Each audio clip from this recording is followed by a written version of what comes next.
Hola, muy buenas, ¿qué tal?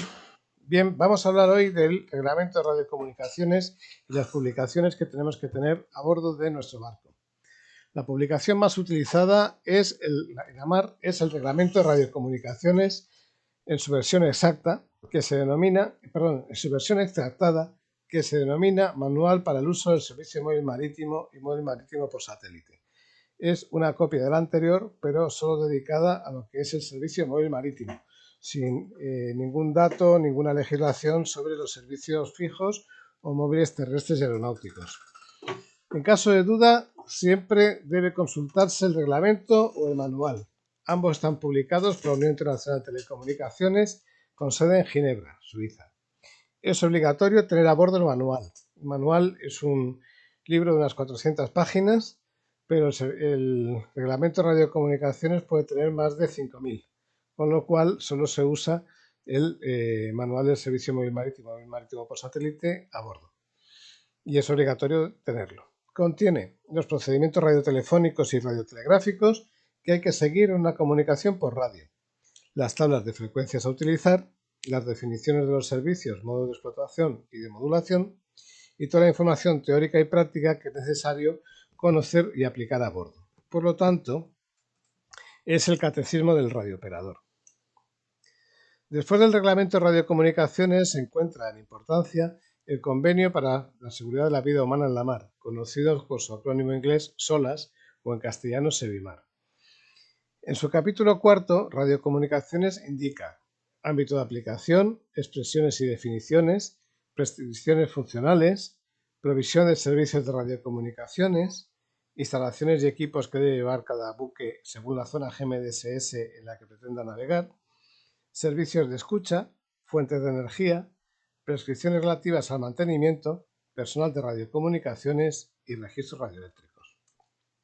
El SOLAS en su capítulo cuarto, prescripciones funcionales, dice: todo buque mientras esté en la mar podrá transmitir las alertas de socorro buque costera a través de dos medios separados e independientes por lo menos, utilizando cada uno de ellos un servicio de radiocomunicaciones distinto. Que es lo que os decíamos, uno el servicio de radiocomunicaciones terrenal y otro el servicio de radiocomunicaciones terreno. Recibir alertas de socorro costera buque. Transmitir y recibir alertas de socorro buque-buque, comunicaciones para las operaciones de búsqueda y de salvamento, comunicaciones en lugar de socorro. Transmitir y recibir información sobre seguridad marítima, a redes en tierra y comunicaciones puente a puente. Transmitir y recibir señales para fines de localización. En la zona GMDSS A1, uno de los medios para la emisión de la alerta de socorro es la radiobaliza satelitaria. El otro es el transceptor de VHF con llamada selectiva digital en el canal 70 y posteriormente la fonía en el canal 16. En zona A2 seguimos con la radiobaliza, pero en otro caso tenemos el transceptor de onda media con llamada selectiva digital en 2187.5 y posteriormente la radiotelefonía en 2182. Otras de las publicaciones más difundidas en los buques son los nomenclatores, los libros de radioseñales y los Admiralty List of Radio Signal, que es como se conoce a los ALRS. Los nomenclatores están publicados por la Unión Internacional de Telecomunicaciones también y se dividen en nomenclator de estaciones de buques, nomenclator de estaciones costeras y nomenclator de estaciones costeras de radiodeterminación y servicios especiales. En el nomenclator de estaciones de buques se proporciona información sobre los servicios de radiocomunicaciones disponibles a bordo de los buques y su horario de apertura. Normalmente son 24 horas. El nomenclator de estaciones costeras proporciona información sobre los servicios de radiocomunicaciones disponibles en las estaciones costeras y su horario de apertura, sus tasas, modos de emisión, posición de las antenas y forma de operación, etc., tanto como si son estaciones de correspondencia pública o no. En el nomenclator de estaciones costeras de radioterminación y servicios especiales contienen los datos descriptivos de las estaciones, subdividiéndose en 10 secciones: radiogoniométricas, radiofaro, balizas radar, barcos y estaciones oceánicas, calibración de radiogoniómetros, terrenas fijas del servicio de radioterminación por satélite, espaciales del servicio de radioterminación por satélite, señales horarias, frecuencias patrón y estaciones que transmiten lusigramas. Su actualización y disponibilidad a bordo es obligatoria en la gran mayoría de los buques, sobre todo de los mercantes. Los libros de radioseñales y los ALRS no son de adquisición obligatoria, pero son muy utilizados a bordo por la estructura que utilizan. A diferencia de utilizar orden alfabético, como hacen los nomenclatores, esas dos publicaciones utilizan una estructura en forma de viajes alrededor de los continentes, es decir, siguiendo la costa. Suelen traer una introducción a los sistemas descritos o a los datos que en ellos se describen. Los libros de radioseñales están escritos en español, mientras que los Admiralty of Radio Signal están únicamente en inglés, a diferencia de los nomenclatores que se encuentran escritos en los idiomas de trabajo de la Unión Internacional de Telecomunicaciones, que son el inglés, el francés y el español. Los Admiralty of Radio Signal más importantes son los volúmenes de Coast Radio Station y Radio Time Signal Renavigational Warning and Positional Fixing System, es decir, esos dos. Coast Radio Station y Radio Time Signal Radio Navigational Warning and Position Fixing Systems. Radio Señales está publicado por el Instituto Hidrográfico de la Marina y los Admiralty of Radio Signal por el Hydrographer of the Navy británico. No eximen ninguno de los dos de llevar a bordo los nomenclatores de la UIT. Y en todas las publicaciones hay que hacer correcciones cada cierto tiempo. Démonos cuenta que el que gobierna o manda sobre las radiocomunicaciones es la UIT. Y entonces todos los documentos oficiales deben ser documentos oficiales de la UIT. Mientras que los libros de radioseñales y los ALRS no son de la UIT y entonces no se consideran oficiales a nivel de radiocomunicaciones. Volviendo al reglamento, diremos que el secreto de las comunicaciones está completamente prohibido interceptar, comunicar su existencia, divulgar o hacer uso del contenido de una conversación escuchada por radio y que no esté catalogada como de uso público.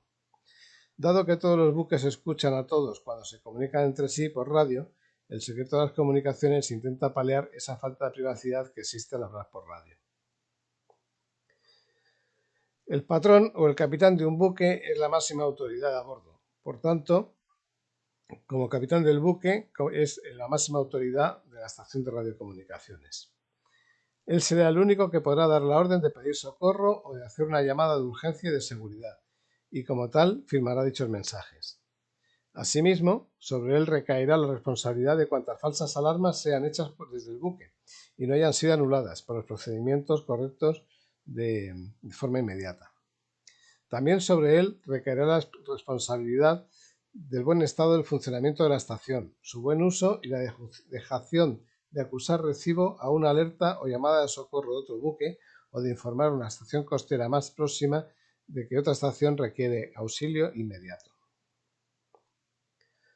Identificación de las estaciones. Las estaciones de buque se pueden identificar por su nombre radiotelefónico, Alejandra del Carmen, por ejemplo, por su distintivo de llamada radiotelegráfico, Eco Alfa Alfa Zulu, por su número de llamada selectiva digital o MMSI 224 123456, por el numeral de su radiobaliza satelitaria, por el distintivo de llamada selectiva Telex y su respuesta en zona GMDSS A1, A2, A2, A3 y A4, 1, 2, 3, 4, 5, Eco Alfa Alfa Zulu, Eco.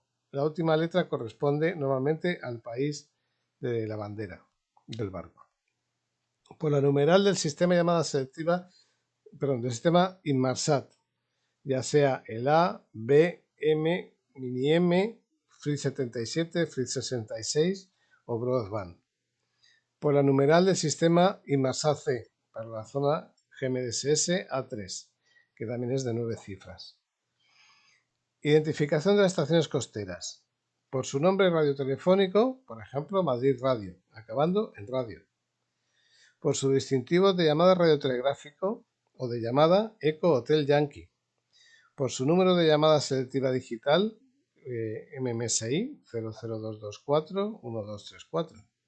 Por el número de llamada selectiva Telex y su respuesta. Para las zonas GMDSS A2, A3 y A4. 1, 2, 3, 4, Eco Hotel Yankee, Eco. Identificación de las estaciones. En toda transmisión de radio siempre se debe poder identificar a la fuente emisora y al destinatario.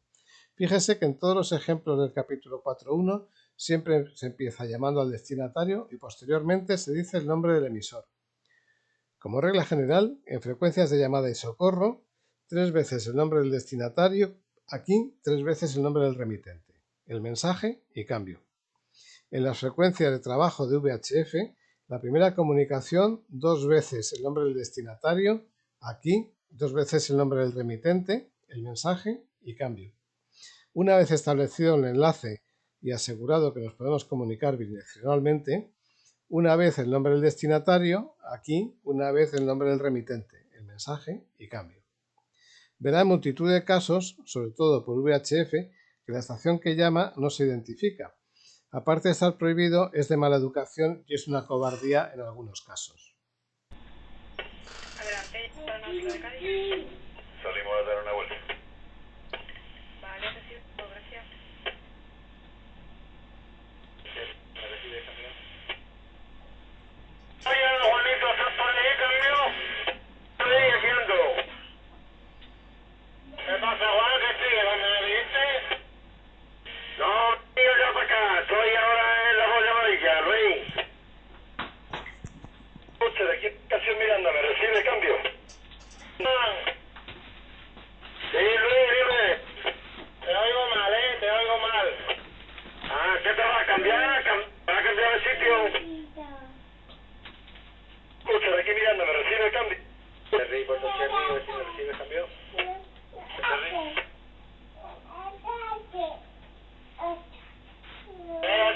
Coya, Juan. Cherry, Puerto Cherry, a ver si me recibe cambio. Sí, por aquí ando. Sigue igual que antes, ¿eh? Vale, pues nada, pues sigo entonces la escucha, Juan, cambio. Venga, hasta ahora. ¿Me recibe cambio? De la otra calle en Pantalán 1, cambio.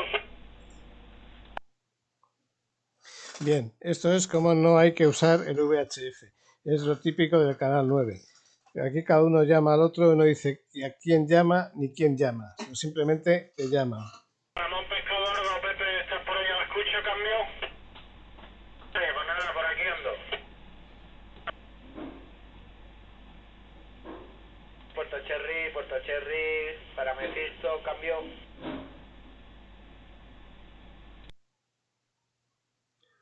Está por ahí bien y no creo que tengamos problemas. Vale, ahora. ¿Dónde anda? Hay un señor por aquí que quiere hablar contigo.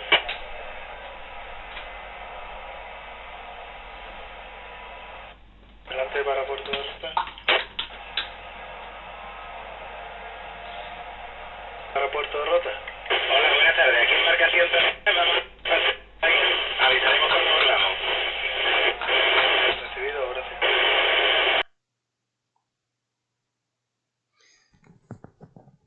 Bien, como se puede ver, es un calco al canal 9 y a veces lo usan incluso como comunicaciones interiores en algunos clubes náuticos, donde personal que está en tierra habla con la central que está también en tierra para decirle cuáles son sus trabajos o que le llame o cualquier cosa. Y eso no debería usarse, debería usarse un sistema de comunicaciones terrestre, de tierra, no marítimo. Periodos de silencio.